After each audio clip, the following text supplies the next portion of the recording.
Han pasado algunos días desde el fallo de La Haya en el caso del río Silala. Queremos seguir profundizando en las implicancias que tiene tanto para nuestro país como para Bolivia, para las relaciones entre los dos países. Y hay hartas materias también en relaciones, sobre todo económicas internacionales, que están dando vuelta. Las vamos a abordar junto a Carolina Valdivia, coagente de Chile, justamente en este caso en La Haya, y ex subsecretaria de Relaciones Exteriores. ¿Cómo estás, Carolina? Muy buenas tardes. Hola Bárbara, muchas gracias y buenas tardes a ti también. Bueno, ustedes junto a la gente y el equipo estuvieron años trabajando en este caso que trascendió gobiernos, trascendió justamente a las posturas que podían haber en cada momento. ¿Cuáles eran las expectativas que ustedes tenían desde el trabajo que estaban realizando a las últimas semanas previas al fallo? Sí, a ver, hay muchos elementos que son importantes de destacar en este caso. Lo primero, como tú recién señalabas, Bárbara, que esto es una política de Estado. Este caso comenzó la demanda con la presidenta Bachelet, toda la etapa sustantiva escrita se hizo durante la administración del presidente Piñera y finalmente los alegatos orales y el fallo durante el presidente Boric. Y además, ¿sí? Sí, que justamente ay, me acordé porque conversábamos con el ex ministro Teodoro Rivera y él decía, acá hay una persona que se ha hallado poco mérito y justamente fue el canciller del gobierno del presidente Bachelet que con obviamente todos los equipos decidieron presentar esta demanda en base Exactamente. a una forma Yo proactiva. estoy de acuerdo con eso. Creo que aquí una persona que fue fundamental para haber tomado la decisión de demandar a un país vecino, que no es fácil, fue el canciller Heraldo Muñoz. Además, apoyado con el equipo de la DIFROL, que en ese momento dirigía Jimena Fuentes, y también con todo el trabajo anterior que se había realizado en la DIFROL durante la etapa de la embajadora María Teresa Infante como directora. Entonces, estos son llevaban muchos años hablando del Silala, desde el año 99, que es cuando Bolivia desconoce por primera vez que se trata de un río internacional.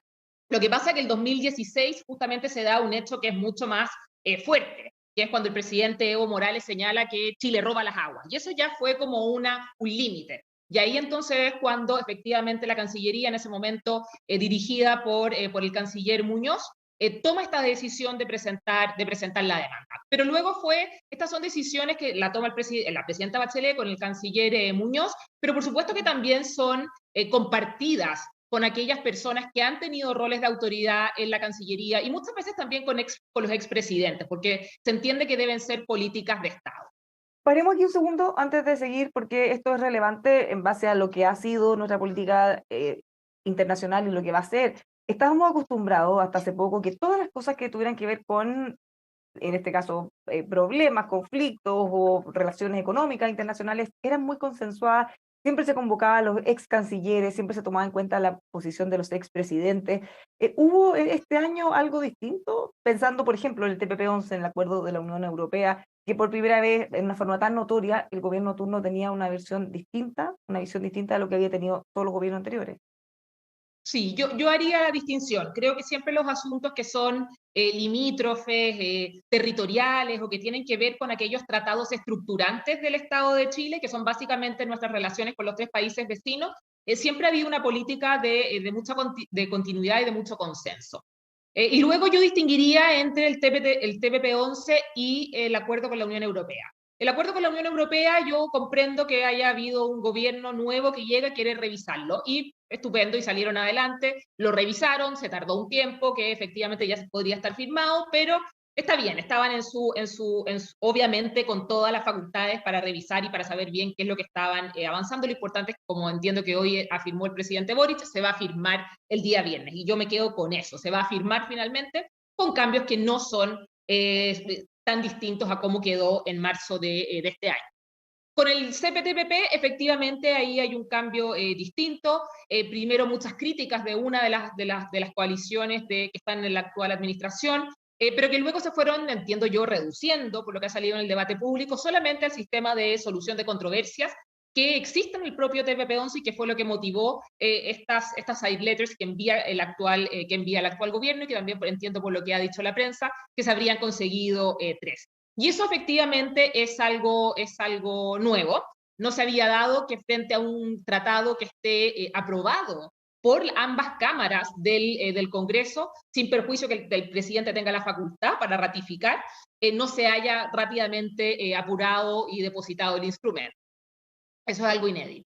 Vamos a hablar de esto después porque hay novedades respecto al acuerdo de la Unión Europea y de este mismo TPP-11 o CPP-TPP. Ya está claro que vamos a avanzar con él pese a todas las dudas que hubo en su momento. Pero volvamos al caso que nos convocaba inicialmente. ¿Qué dice el fallo? Eh, Inicialmente todos lo interpretamos como un triunfo para Chile, luego comenzaron a haber algunos matices muy menores respecto a qué tanta certeza de la que fuimos a buscar nos daba. ¿Qué es lo que dice el fallo? Nos da una certeza completa. A ver, recordemos que cuando se presenta esta demanda por parte de Chile, Bolivia desconocía que el Silala fuese un río internacional. Decía que eran manantiales que nacían y se extinguían en su territorio y que Chile estaba haciendo uso de estas aguas por unas canalizaciones o por unos desvíos artificiales que se realizaban a través de unas canalizaciones que había establecido o que había construido una empresa privada en territorio boliviano. Ese era el panorama que teníamos cuando se presenta esta demanda, y que por lo tanto Chile no tenía derecho a usarlo, etcétera, etcétera. Y que nos iban a, o sea, nos amenazó con Y que demandarnos nos por vamos a robar. demandar porque nosotros además usurpábamos y robábamos estas aguas, expresiones muy inamistosas cuando estamos hablando de un país vecino. Bolivia fue modificando enteramente su posición en los alegatos en la etapa escrita. Lo que pasa es que eso no se supo porque, claro, son escritos que están sujetos a confidencialidad hasta los alegatos orales. Entonces nosotros ya a principios del 2000, en septiembre del 2018, cuando recibimos la contestación de la demanda boliviana, ya sabíamos que Bolivia se había, lo que se dice en términos jurídicos, allanado. Es decir, había concedido completamente que el Silala era un río internacional y todo el sistema hídrico del río Silala, es decir, aguas superficiales y aguas subterráneas. ¿Y por qué se había allanado? Porque había dicho, tanto jurídicamente como con los informes de sus expertos, que todas las aguas fluían al territorio chileno por un efecto natural de la pendiente del terreno. Entonces ya había concedido que era un uso, o sea, que era un río internacional. Y que por lo tanto, al ser un río internacional, las normas que se aplican son las del derecho internacional consuetudinario, que es básicamente el uso razonable y equitativo, y el deber de no causar daño transfronterizo. Bolivia concedió eso por escrito, verbalmente, a través de sus representantes oficiales, en sus informes científicos. Y además Chile tiene, como señala la Corte en el párrafo 46, todo el derecho a confiar de buena fe en estas declaraciones que ha hecho Bolivia. Entonces la Corte, ¿qué es lo que dice? Toma una postura, claro, mira como de afuera, como un ente también de naturaleza jurídica, pero por cierto que también con una visión política, y dice, mire, Bolivia ya concedió todo lo que Chile había pedido, sobre todo sus peticiones principales. Por lo tanto, nosotros no nos vamos a pronunciar, consideramos que no hay un objeto litigioso, porque Bolivia ya ha reconocido todo lo que a Chile le importaba. Entonces, efectivamente nos da certeza, tenemos que ver aquí el panorama global. Esta es una relación política, que este es un ámbito jurídico, pero es una relación además internacional, muy sensible, bilateral y política, donde Bolivia ya ha hecho estas entregas y estos reconocimientos. Y eso nos da una certeza. Bolivia podrá decir lo que quiera el día de mañana, pero internacionalmente no tiene espacio, no tiene ni un espacio para cambiar su postura. O sea, en el fondo, en la madre de toda la batalla, que era justamente que se estableciera que este es un río internacional. En este caso, quizá el matiz que pueden estar buscando algunos es que no lo dijo la Corte, porque la Corte, en vez de decir ellos, nosotros definimos que esto es. Ellos dijeron, bueno, las partes no tienen controversia porque las dos están de acuerdo en que esto es, en el fondo, Exacto. entre comillas por el lado, pero... Exactamente, eso es lo que sucede y Bolivia no tiene espacio para retractarse de eso. ¿Te das cuenta? Entonces sí le da la certeza que Chile estaba buscando, logramos a través de esta demanda que Bolivia convergiera con la posición chilena después de haberla negado durante más de 25 años. O sea, probablemente si Bolivia no hubiera tenido ese giro, habría sido irrelevante que la Corte fuera quien lo determinara. Quizás ustedes nunca esperaron inicialmente que fuera mismo Bolivia, que tuviera todo su giro entre medio. Nos sorprendió cuando recibimos la contestación de la demanda en septiembre del 2018, sí, dijimos, bueno, ya entregaron absolutamente todo. Entonces, ¿qué es lo que nosotros hicimos en ese instante? Yo estaba como subsecretaria trabajando también con la gente Jimena Fuentes y además DIFROL en ese momento. DIFROL significa Directora de Fronteras y Límites. Dijimos, bueno, mira, ya Bolivia concedió, con nuestra postura, convergió, estaba reconociendo lo mismo que nosotros estamos pidiendo, terminemos aquí el juicio, firmemos un acuerdo extrajudicial y que esto se acabe. No alarguemos innecesariamente un procedimiento judicial cuando ustedes ya, como demandados, han reconocido todo. Y le presentamos a Bolivia este acuerdo extrajudicial, a las autoridades del presidente Evo Morales, y nunca contestaron. Y eso por eso entonces fue que tuvimos que seguir adelante y llegar hasta los alegatos. Pero en los alegatos, como tú también, como vimos en abril de este año, Bolivia también fue reconociendo que todas las aguas son de carácter internacional y lo dijeron de manera muy enfática sus expertos científicos.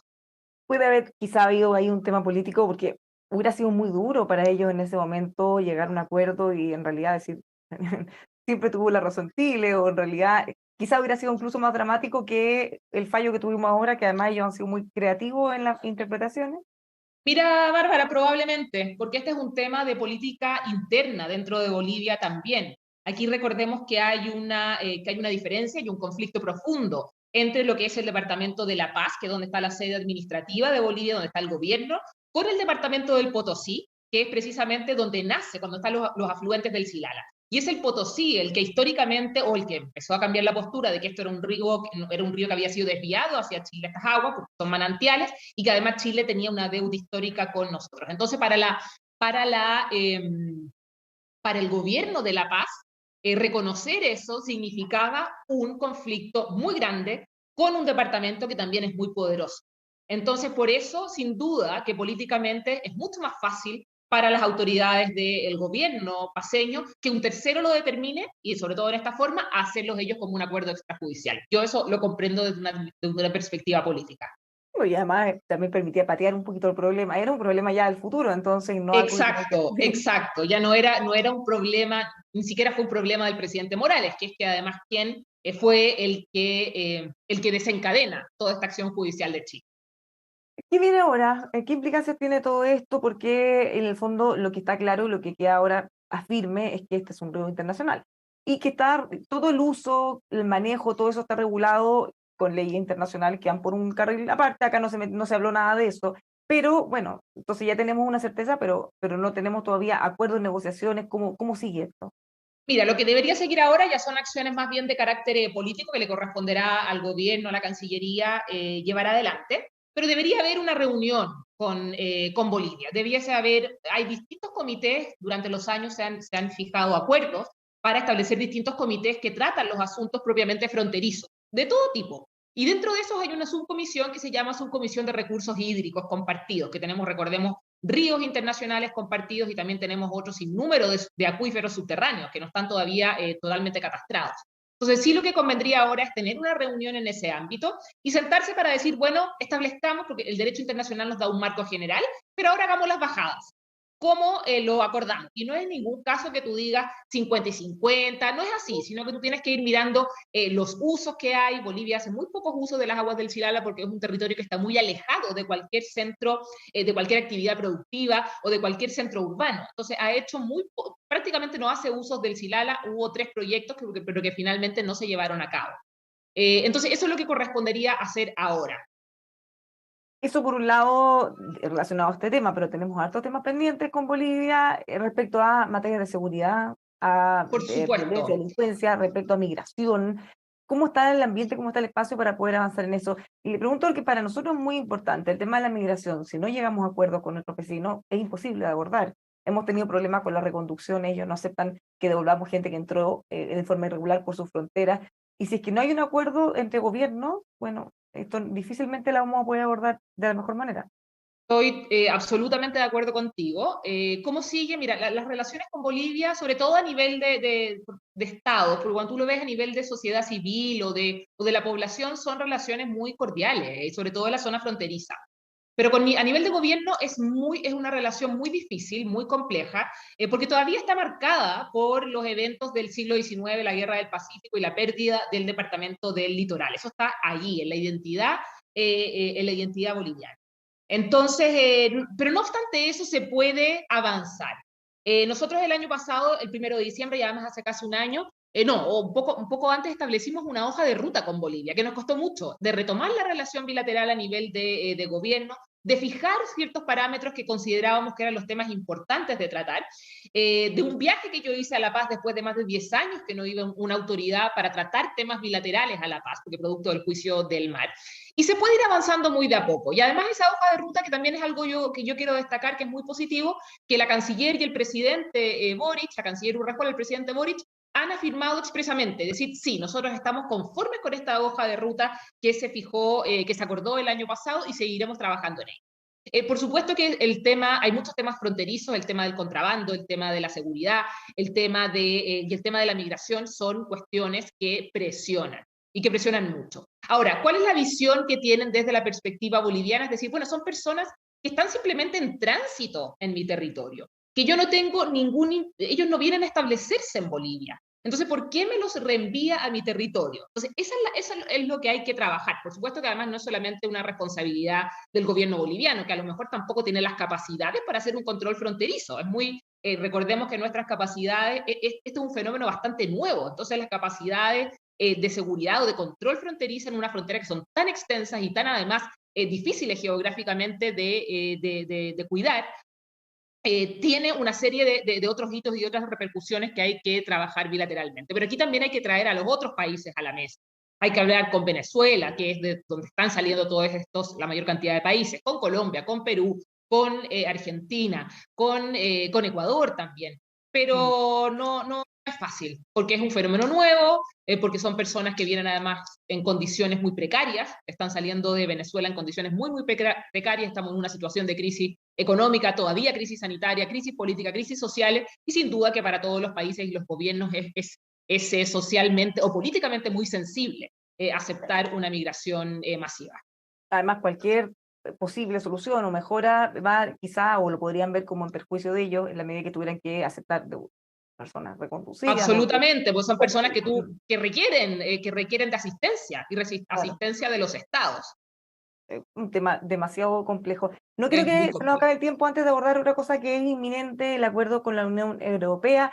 Esto ha sido muy extraño todo lo que se ha demorado, porque el gobierno anterior había quedado ya todas las negociaciones listas, se supone que estaba ya prácticamente todo acordado. ¿Qué ha pasado que se ha demorado tanto? Al menos ya tenemos una fecha en estos próximos días.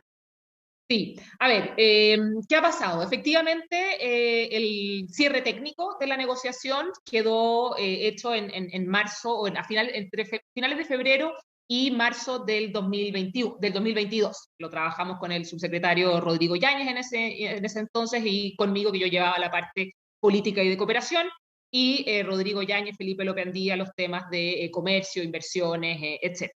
A ver, ¿qué pasó? Llega un nuevo gobierno el 11 de marzo en Chile y quieren, con todo su derecho, revisar qué es lo que se había firmado, cuál había sido los marcos de la negociación. En el pilar político y de cooperación prácticamente no hay cambios. Esos temas había mucha convergencia entre las autoridades anteriores y las autoridades actuales, son cuestiones muy en detalle. Pero en la parte del pilar económico y de inversiones, sí había cuestionamientos en temas del export pricing y en algunos otros asuntos particulares. Entonces, el gobierno lo quiere revisar y empieza una negociación bilateral con la Unión Europea.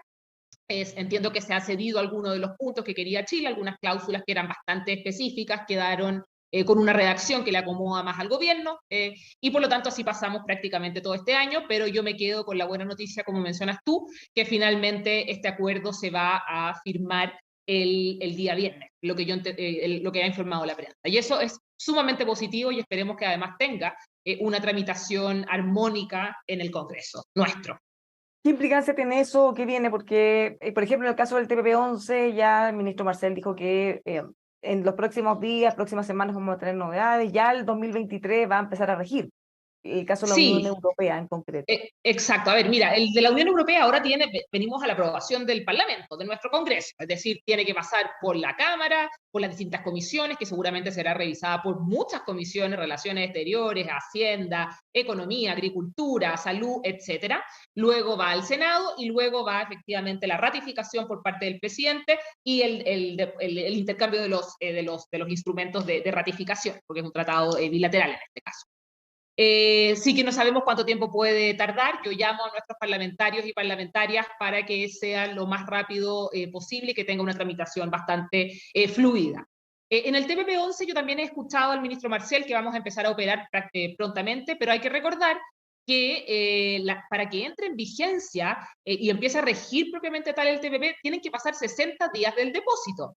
Entonces, si queremos empezar a operar vía bajo CPTPP a principios del 2023, esto debiese ser muy pronto y por lo tanto, si se deposita, qué sé yo, los primeros días de enero, no va a ser sino hasta marzo que ese tratado va a estar en vigor para nuestro país. Ya, hay que acelerar entonces esto, que ya está prácticamente Exactamente. listo. Muchísimas gracias, Carolina, por haber conversado con nosotros. Que tenga una buena, lo que queda de semana. Muchas gracias, Bárbara. Un abrazo, que estés muy bien. Igualmente, sigan con nosotros informándose acá en emol.com.